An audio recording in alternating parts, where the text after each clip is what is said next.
So, to guys, yung kalbaryo namin pag low tide oh. Yan, kasama ko kayo ng dalawang devils.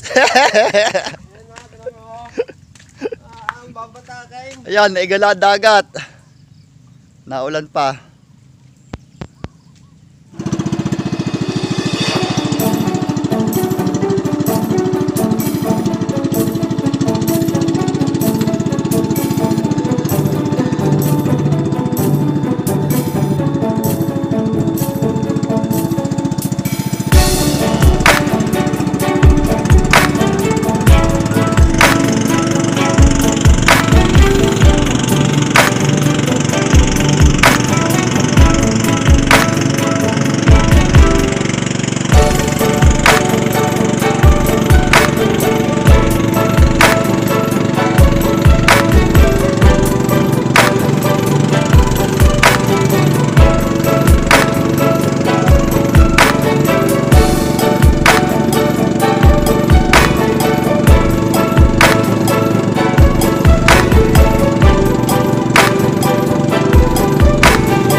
So hello once again guys. So ito po ang 1TV officials at dito po ako ngayon sa karagatan ng Lucena City.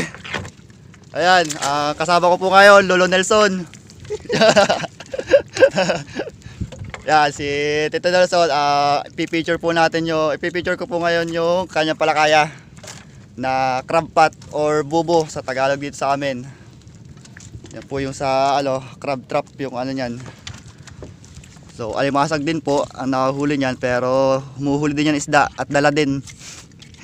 Hindi rin tinatapon. So ito yung isang edition po dito sa channel ko na ipipicture natin yung mga palakaya ng mga kabarangay ko dito sa Mayo Castillo. Shout out!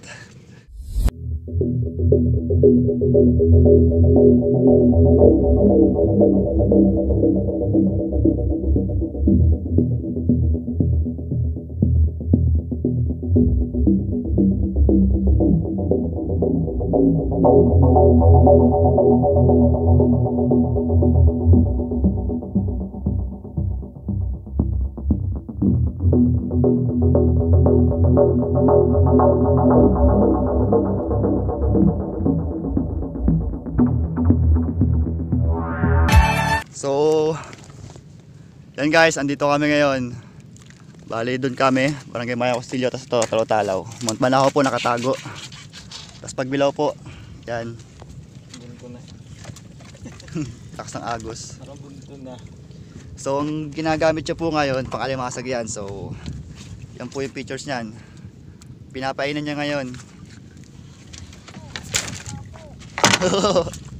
Ala! Daw? Lapo-lapo daw. So yung pain niya po, yan, sap-sap. Bali tinasik na po yan para hindi po siya umamoy. So kung paglalagay po yan dyan, yan. Yung ginamit po namin dati ni Chef Jason ay saging po. Pero ngayon, upgraded na sila para hindi daw maano sa saging. Gumagamit na sila ng yan, mga plastic bottles po. So tulong na rin niya sa kalikasan para mabawasan yung mga basura nagkalat, kasi alam naman natin non-biodegradable yan, hindi siya na mabubulok. So ito po yung pictures niya, ito yung entrance po ng alimasag. So dito siya papasok para makain niya yung nandun sa loob. So kaya po ginamit na din yung mga plastic na ganan, mga bottles, para yung pain hindi masyadong makain ng alimasag, hindi agad maubos para tipid. So kapag ganoon po, yung natitira dyan pwede pa rin gamitin mamayang hapon. So ayan, hindi pa kami nakakaisa.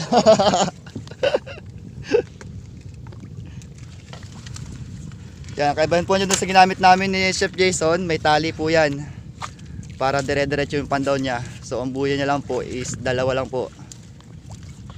para dulot-dulo lang po yung kanilang ano, yung kanyang buya na eto yon, yan, kanilang pamaspas. Kaso nawala po yung isa. Ewan ko lang sa ala. Ilan jolots? Wala ka sa word. So yan guys, so yung pagsalansan niya, dun siya nagumpisa papunta rito. So may purpose siya kung bakit nakaganan yung kanyang pagsalansan. So bali papakita namin sa inyo mamaya kung paano rin siya hinuhulog, kung paano rin siya tinataan. So ngayon namamando kami pero hindi pa kami nakakaisa. Dalang po hulihin ngayon eh. So yan po, taga sa amin din yan, yung kulay blue ng bangkang yan, tsaka yung kulay dilaw po. Kaya na po sila eh, masyadong maagap. So yung dati po namin, yung pinakita ko sa inyo nung sa Alimango Gaming namin ni Kuya Jason, yung dahon ng saging na pinabalot yung sapsap. Yun, dati yun yung ginagawa talaga. Pero ngayon, yun na po yung inaano nila, yung ginagawa para tipid nga sa ano ng saging, tapos nakatulong ka pa sa kalikasan, tsaka para tipid din sa pain kasi hindi talaga agad nakakain ng ano, alimasag. Pero ngayon wala pa yatang wala pa rin kumakagat alimasag. Pumapasok. Wala pa rin pumapasok eh. So yung pagitan po ng tali niya guys ay 4 po hanggang 5 na dipa. Yan, binibigyan talaga siya ng allowance para merong pagtataan niya mamaya may hindi gasinong ano, dikit-dikit, tsaka mas madali siyang ihulog. Ito namang crab pot, 2 beses siya, isang umaga, isang hapon. So bali 2 chances of winning na makahuli ka. So pag nakasablay kami ngayon mamayang hapon, pwede pa, may pag-asa pa mamayang hapon. Kasi ngayon nangangalhati na yata ang ano pa, wala pa, hindi pa nakakaisa, puro umang pa lang. So ito palang pwesto namin guys na to, kantuhan po siya ng batuhan. Yan, may mga palatandaan na sila kung saan yung mga parte ng batuhan. Yan. Yan, tapos na siya oh, magtataan na ulit siya kung saan ang pwesto ng batuhan, tsaka ng mga putikan, tsaka ng mga lalim. Kasi sanay na sila, gumagamit sila ng mga palatandaan. Kung nari yan, mga bundok na yan, alam nila yung mga pwestong yan. So kapag tumatanda sila ng mga pwesto, titingin na sila doon sa mga bundok na yan kung alin ang gusto na tandaan dyan, para malaman nila, may palatandaan sila para hindi sila mapataan doon sa ano, batuhan. Kasi hindi pwedeng mapataan sa batuhan yung mga ganang ano eh, sumasabit kasi yung lubid niya, tsaka yung mga lambat ganun din. Kaya sa mga kantuhan lang o kaya sa mga putikan, kasi pagka sumabit yan, wala na, nalalagot na. Ano to? 15. So itong pwesto namin to, 15 di pa siya ang lalim niya, kaya yung kulay ng tubig po ay gano'n na. So pagka lumubog kami Gagaling paglangoy. gagaling na lang paglangoy, nangangamoy zero na lang po. Nangangamoy itlog. So kapag po gano'n na walang mahuli, so lugi, gasolina, lugi po sa pamain. Ayun po yung puhunan dito eh, pamain saka gasolina. Kaya ganun po talaga, buhay talaga namin magdadagat. Talagang kapag walang huli, ayun. Pero may pagbabawian pa naman po, may mamaya pa namang hapon.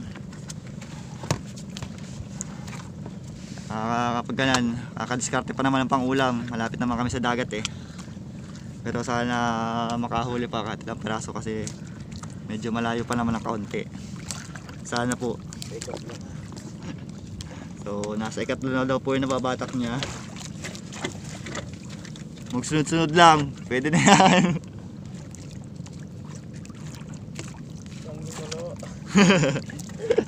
Kailangan namin ng himala.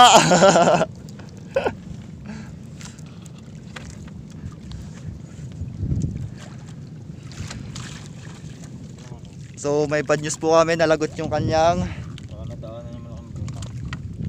nalagot po yung kanyang ano, Dami pa. hapin. So ang nakakalungkot doon po, iwan na yon. Kasi hindi namin, wala siyang palatandaan, nawala ibang buya. So yan ang mangyayari dyan.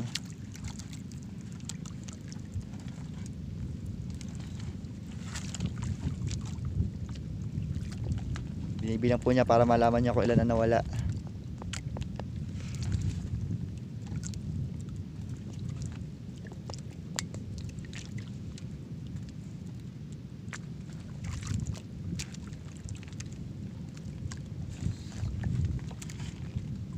Apat. Apat. So nawalan po siya na 4 na piraso. Ang hila ng ano. Kasi marami din po namamalakaya dito eh. Meron nagbubuli-buli, may nag-tutrol. So hindi po namin alam kung alin ang ano, salarin. Hindi po namin alam kung ano salarin doon sa mga yun. So gaganon, hindi mo talaga nakikita yon kasi wala pa pala tandaan at saka hindi naman kami marunong sumisid. So ayan. So yun po yung huli niya kahapon. Ngayon po wala po kaming huli. So babawi na lang po kami. Yung pahay niya oh. Iwan sapsap. Po yung sinabawang sapsap. Puro alat.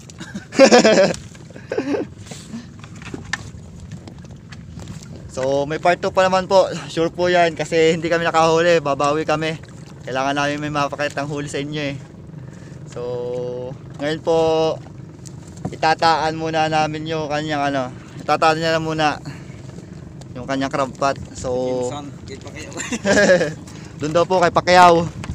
So ngayon papakita niya sa atin kung paano naman maghulog ng ganitong klase ng crab pot. So stay tuned po tayo guys. So sa mga subscriber ko diyan, sa mga nanonood po, sa mga sumusuporta, maraming salamat po sa mga suporta nyo. Malaking bagay na po yung mga panonood nyo pagsuporta sa akin. Thank you po, thank you po. Lipat ng pesto at nasiro.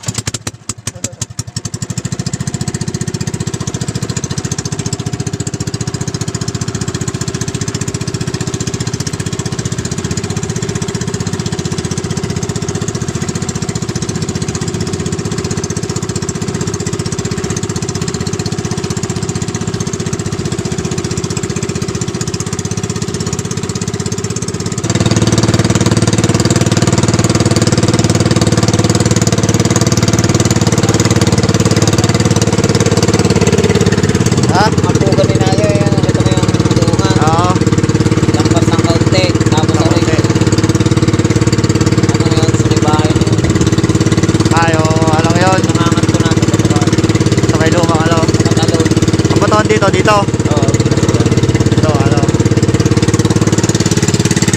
Dito na kay Pacquiao.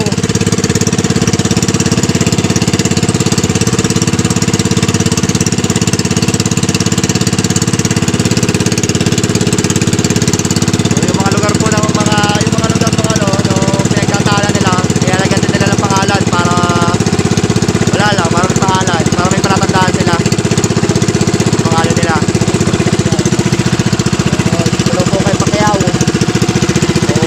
Kay Pacquiao yung apugan, tapos luungan namin, tapos yung masalukot doon naman sa may ano, tindig bahay.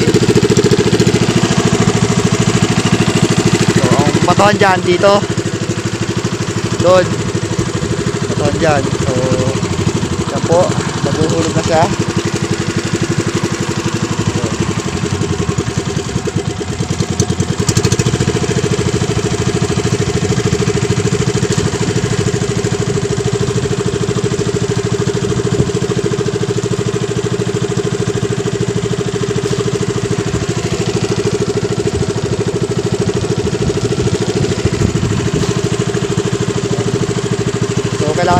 medyo bagting, pero hindi masyadong sobrang bagting.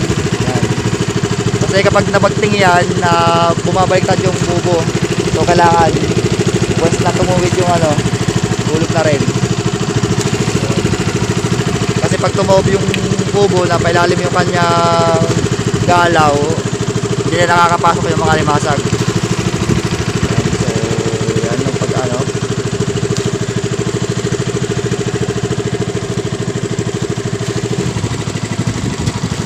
So kailangan talaga hindi ka malituin. Kapag nalito ka, gulo ka. So kaya yung pagpapatas niya, sunod-sunod, para paghuhulog ng galan, alam niya kung alin yung mauuna. So kung alin yung huling inilagay, yung unang ilalaglag. Ganun yung ano niya, yung sequence niya.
Yun. So doon kami galing. So yun. Yun yung pugan nandun. Ayan po, batuhan na. Sakto-sakto. Sakto-sakto sa batuhan na. So natapos na po kami. Ang pandaw nun, mamaya lang hapon, mga siguro mga alas 3. So abangan nyo po sa part 2. Yung gagawin na po pandaw at sana may huli na yun. Kasi ngayon, hindi namin ko napakitaan eh. So, sana po, may huli na yun. So, salamat po sa pag-subscribe. Salamat po sa panonood. At sa mga hindi po nakaka-subscribe, i-like nyo po. Mag-comment po kayo at subscribe nyo rin po ang aming channel. At pahit na rin po ng notification bell para updated kayo sa mga susunod namin. So, ayan. Uhura na.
wag yan. Bawal yan. Yan.